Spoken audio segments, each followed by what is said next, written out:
Well, if you've watched the popular Netflix series called Buying in London, the pressure is well and truly on now. If I get the sale done, Chanel bag is on me. He's so handsome. Do you have a crush on him? it will have featured some incredible neighborhoods of London, and today we are going to showcase one of my absolute favorites, Holland Park, so stay tuned.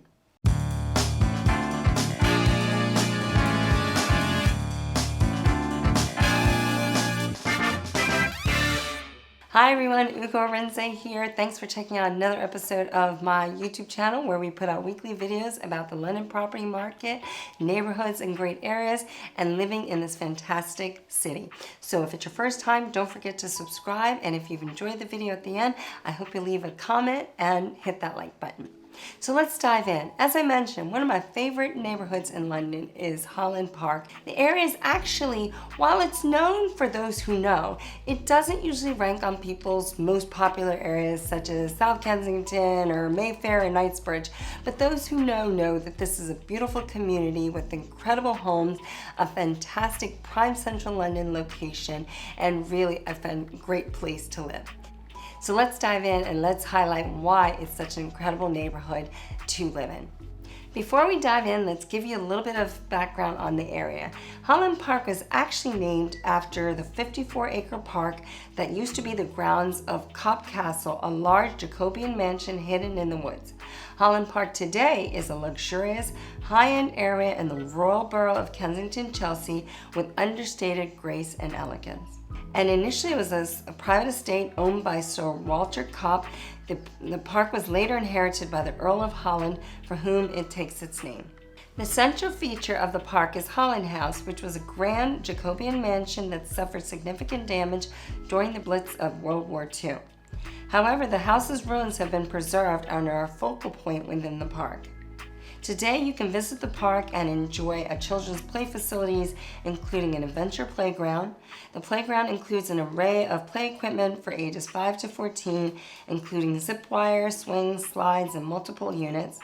Also in the playgrounds are habitat panels, new plantings, and rubbing plaques for the newly planted trees. These have all been included to encourage children to engage with the natural environment and help them to understand the benefits of plants and wildlife. Also, there's large areas of woodland with abundant wildlife within the park, and the sporting areas also include tennis, football, golf practice nets, cricket practice nets, and a netball. There's also the Belvedere restaurant, which brings a taste of Italian provenance by renowned chef Lello Favuzzi. It was built between 1638 and 1640, and Belvedere was originally part of the stables and coach house serving Holland House and the park. It was turned into a ballroom complete with a viewing gallery or belvedere and orangery in the 19th century. Luckily, the ballroom survived the Blitz bombing and was turned into a restaurant that resides there today. What also makes Holland Park such a great area is the incredible eating choices. So let's highlight a few that you might want to check out. First off, there's the Mitre, which is a cozy British gastropub. It has fresh seasonal food and cask-conditioned real ales and carefully chosen wines. It's great for a Sunday roast or visiting on a sunny day on their outside terrace for brasserie-style dining. Or there's Julie's restaurant, which offers modern French cuisine. It has a cool, unique atmosphere that has drawn a unique crowd since its opening. It's very popular, so make sure to book in advance. Chef patron Owen Kenworthy oversees the regularly changing all-day a la carte menu of modern French brasserie cooking. Cocktails are designed in harmony with the dishes.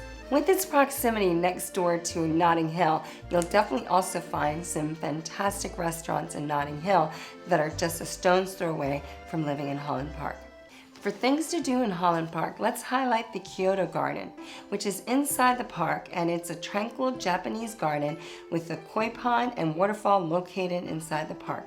Opened in 1991, it offers a serene environment perfect for relaxation and photography.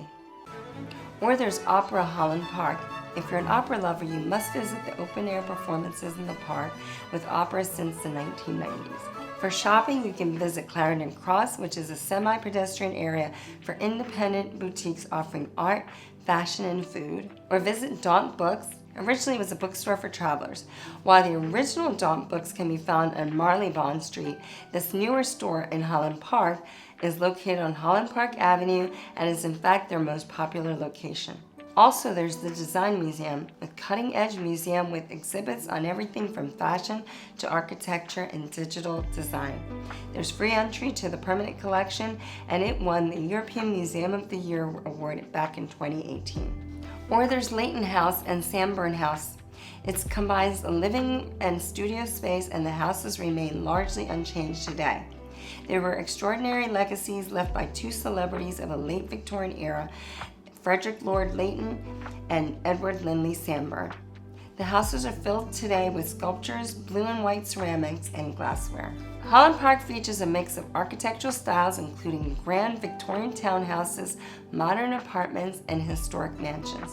The area is known for its elegant and often expansive properties with larger footprints than many other areas of London, many of which retain their period features while offering contemporary luxury. The neighborhood's residential streets such as Ilchester Place are among the most desirable and expensive in London. It's characterized by beautifully maintained gardens and close proximity to the park itself. Properties in Holland Park had an average overall price of £2.1 million over the last year. The majority of sales were flats for an average selling price of £1.25 million. Terrace properties sold for an average of $3.8 million, and semi-detached properties fetched over £8 million. Overall, sold prices in Holland Park over the last year were 4% down in the previous year and 2% down from the 2018 peak of £2.247 million. Now let's highlight a couple of properties that are currently on the market to give you a real sense of things. There's this 2-bedroom, 2-bath apartment on Holland Park at $2.3 million. It's a 2-bedroom garden flat occupying a major part of the lower ground of an elegant period villa. It has a south-facing patio, study or 3rd bedroom, as well as communal garden. Or if you've got a slightly bigger budget, there's a 6-bedroom, 7-bath, semi-detached house at Bedford Gardens. This property's on the market for a cool £15.5 million. As I mentioned, 6 bedrooms, it's in a semi-detached period house which has been recently refurbished, showcasing a state-of-the-art interior design.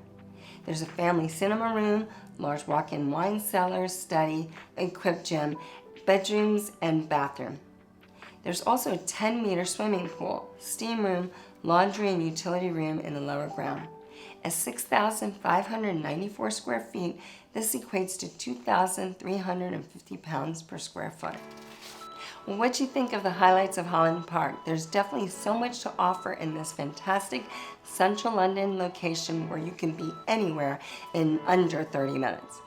I hope you've enjoyed this video, and if you do, please make sure to hit that like button, leave me a comment if there's something in particular that you learned or that you'd like to add as a highlight of Holland Park. And if this is your first time, please make sure to subscribe.